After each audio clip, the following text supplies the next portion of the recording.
ጠቅላይ ሚኒስትር ዶክተር አብይ አህመድ ለኢትዮጵያ ዩቲዩበሮችና ቲክቶከሮች አዲስ ያወጡት ህግ። ሰላም አለይኩም ወራህመቱላሂ ወበረካቱ። ውድና የተከበራችሁ ቻናሌ ቤተሰቦች በያላችሁበት ያለ ሰላምና እዝነት አይለያችሁ። ቪዲዮውን ተወደዳችሁት ላይክ፣ ሼር፣ ሰብስክራይብ ማድረጋችሁን አትርሱ። ባይጠቅማችሁ እንኳን አይጎዳችሁም፣ ቅንነት ብቻ ነው የሚጠይቀው። ኢንሻአላህ ቀጥታ ወደ ቪዲዮውን አይተን እንመለስ። አሁን ደግሞ ሀብታሞች ዩቲዩበር ይቀጥራሉ። ደሃው በላይክ እና ሼር ይተባበራቸዋል። እነዚህ ሰዎች እንደፈለጉ ሲያተረማምሱ ይውላሉ። እነሱን ባንቀልብ ዩቲዩበሮችን ባንቀልብ ወንድሜ እንዳለው ወደ ስራ ወደ ኢንዱስትሪ ገቡ ነበር።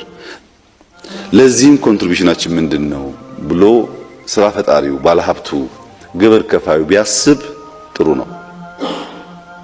እኛና እናንተ ከተባበርን ኮራፕሽን ይቀንሳል። እኛና እናንተ ከተባበርን ሰርቪስ to some extent ሊሻሻል ይችላል።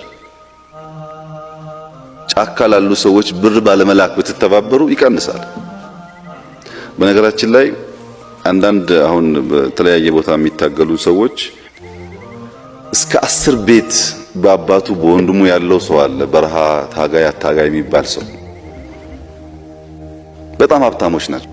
እዛ ተቀምጦ መነገድ የሚቻል ከሆነ ምን ሰላም ጋር ምን አመጣቸው? ሰላም ከመጣ እኮ ንግድ የለም ማለት ነው።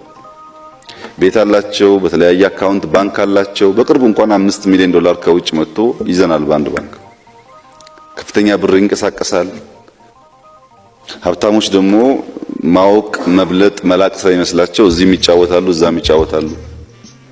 እዚህኛ የተከበራችሁ ይላሉ፣ እዛ ሲሄዱ እናንተ ጀግና የለም ይላሉ። እና ሰዎቹ እየተታለሉ እንደ ስራ መስክ ይዘውት ሀገር ያምሳሉ፣ ወጣቶች ያልቃሉ። ችግር አለ። በእነዚህ ኤሪያ እናንተ ብታግዙን ልክ ልማት የደሃ ቤት ለመስራት እንደምታግዙት ከልባችሁ ወስናችሁ ብታግዙን በተወሰነ ደረጃ ይቀንሳል። በአንድ ወቅት አንድ ባልና ሚስት ነበሩ። እንደው ለመኖር የሚሞክሩ ብዙ ጊዜ እሱም ቀና ደፋ የሚለው ቤቱን ለመሙላት ነው፣ እሷም እንዲሁ። ቲቪ ያላቸው ሶፋ አላቸው፣ ይሞክራሉ፣ ፍቅርም አላቸው። እና አንድ ቀን ደብዳቤ ደረሳቸው። ሀገር ፍቅር ቲያትር አንድ ቆንጆ ፊልም ስላለ ሁለታችሁ ተጋብዛችኋል። ማን ነው የጋበዘን እንዳትሉ ጋባዥ ወዳጃችሁን ልክ አይታችሁ ስትመለሱ ታውቁታላችሁ ብሎ ደብዳቤና መግቢያ ቲኬት ይልክላቸዋል። እና ባልና ሚስቶቹ ተያይዘው እሑድ ቀን ወደ ግብዣው ቦታ ይሄዳሉ።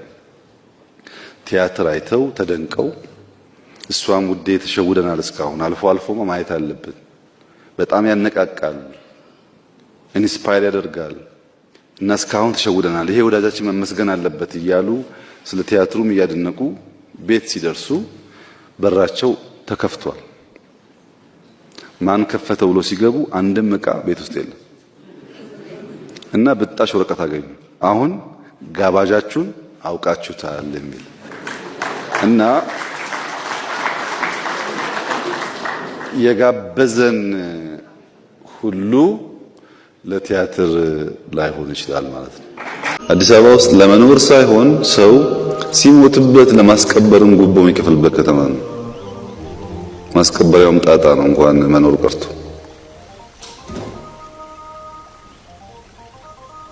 እና መሬት ችግር አይደለም ያለው፣ መሬት ማስተዳደር ነው ያልቻልነው እኛ።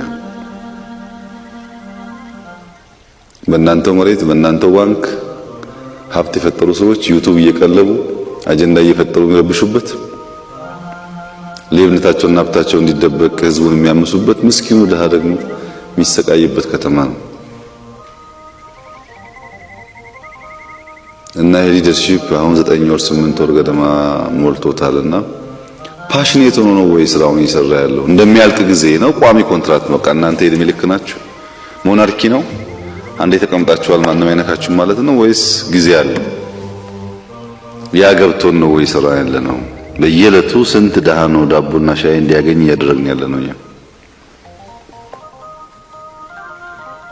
ትናንሽ ነገስታት ነው አዲስ አበባ ውስጥ የፈጠርን ያለው በየክፍለ ከተማው በየቢሮ ማይነኩ አይነኬዎች ነው ወይስ ቲም ሆኖ የህዝቡን ችግር የሚፈታ ከተማውን አንድ ስቴፕ ወደፊት የሚወስድ ስብስብ ነው? ሰላም አለይኩም ወራህመቱላሂ ተዓላ ወበረካቱ። በሁሉም የዓለም አቅጣጫ ላይ የምትገኙ ወንድም እህቶቼ የአላህ ሰላም እዝነት ረድኤት ሁላችን ጋር ይሁን። ወኢዛ መሪቱ ፈሁወ የሽፊኒ አላህ ሱብሓነሁ ወተዓላ ቁርአን ውስጥ ስታመም የሚያድነኝ አላህ ነው ማለታቸውን ነቢዩላህ ኢብራሂም ቁርአን ላይ አውስቶልናል። ጤንነት ጤነኞች ራስ ላይ የምትገኝ ዘውድ ነች፣ የሚያያት በሽተኛ ብቻ ነው ይላሉ አረቦቹ። الصحة تاج على رؤوس الأصحاء لا يراها إلا المرضى። ጤንነት ውድ የምድራችን ስጦታ ነው። ከጤንነት ጋር ሁሉ ነገር ትርጉም አለው። ጤንነት ሲወገድ በዙሪያችሁ ያሉ ጸጋዎች ሁሉ ትርጉም ያጡባችኋል። አላህ ጤንነታችን ይጠብቅልን። ታዲያ በሰሞኑ በጎበኘኝ ቀለል ባለ በሽታ ላሰባችሁ፣ ለተጨነቃችሁ፣ ለጻፋችሁ፣ ለከተባችሁ፣ ለደወላችሁ፣ መልእክት ለላካችሁ፣ ለተጨነቃችሁ ሁሉ አላህ እናንተንም ከዚች ምድርም ከቀጣዩም ዓለም ጭንቀት አላህ ሰላም ያደርጋችሁ። የከበረ ሰላምታዬና ክብሬ ለእናንተ ይድረስ። አላህ በኸይር ያውሳችሁ፣ አላህ በኸይር ያስታውሳችሁ። አሁን በጥሩ ጤንነት ላይ እገኛለሁ። ምስጋና ለዓለማት ጌታ ለአላህ ሱብሓነሁ ወተዓላ ይሁን። አልሐምዱሊላህ ረብል ዓለሚን። ታዲያ እግረ መንገዳችን የሚቀጥለው ጁምዓ አላህ ፈቅዶ ከተገናኘን የኹጥባ ርዕሳችን ምን ይሆን ዘንድ ሐሳብ ትሰጣላችሁ? አመሰግናለሁ። ሰላም አለይኩም። አሁን ደግሞ ሀብታሞች ዩቲዩበር ይቀጥራሉ። ደሃው በላይክ እና ሼር ይተባበራቸዋል። እነዚህ ሰዎች እንደፈለጉ ሲያተረማምሱ ይውላሉ። እነሱን ባንቀልብ፣ ዩቲዩበሮችን ባንቀልብ ወንድሜ እንዳለው ወደ ስራ ወደ ኢንዱስትሪ ገቡ ነበር። ለዚህም ኮንትሪቢዩሽናችን ምንድነው ብሎ ስራ ፈጣሪው ባለሀብቱ ግብር ከፋዩ ቢያስብ ጥሩ ነው። እኛና እናንተ ከተባበርን ኮራፕሽን ይቀንሳል።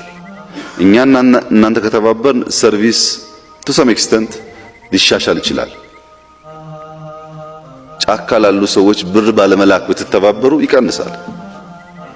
በነገራችን ላይ አንዳንድ አሁን በተለያየ ቦታ የሚታገሉ ሰዎች እስከ 10 ቤት በአባቱ በወንድሙ ያለው ሰው አለ። በረሃ ታጋይ የሚባል ሰው በጣም ሀብታሞች ናቸው። እዛ ተቀምጦ መነገድ የሚቻል ከሆነ ምን ሰላም ጋር ምን አመጣቸው? ሰላም ከመጣ እኮ ንግድ የለም ማለት ነው። ቤት አላቸው፣ በተለያየ አካውንት ባንክ አላቸው። በቅርቡ እንኳን $5 ሚሊዮን ከውጭ መጥቶ ይዘናል በአንድ ባንክ። ከፍተኛ ብር ይንቀሳቀሳል።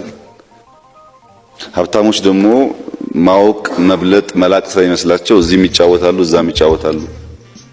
እዚህኛ የተከበራችሁ ይላሉ፣ እዛ ሲሄዱ እናንተ ጀግና የለም ይላሉ። እና ሰዎቹ እየተታለሉ እንደ ስራ መስክ ይዘውት ሀገር ያምሳሉ፣ ወጣቶች ያልቃሉ። ችግር አለ።